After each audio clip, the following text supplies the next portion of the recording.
কঠোর পরিশ্রম করে এই ভগবত আলোচনা ভগবত শিক্ষা যে কোর্স আরম্ভ করছে আমাদের এই বৃহত্তর সিলেট অঞ্চলে বিভিন্ন গ্রামে। আমি মনে করি এরকম আর দক্ষ কোনো প্লেয়ার হয়তো আমরা পাওয়া সম্ভব হবে না।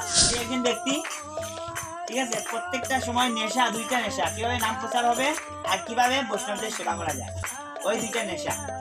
আর ওনার নেশা ধরছে আমাদের স্বদেশ প্রভু, ঠিক আছে। আর এই স্বদেশ প্রভুর নেশা কিভাবে ছাত্রছাত্রীদের মধ্যে কৃষ্ণ নাম প্রচার করা যায়।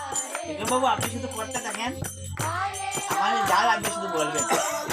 একদিকে স্বদেশ প্রভু আর একদিকে বাবুলাল প্রভু, ওই দুজনেই আমার বিষ্ণুভাবে সহযোগিতা করবেন।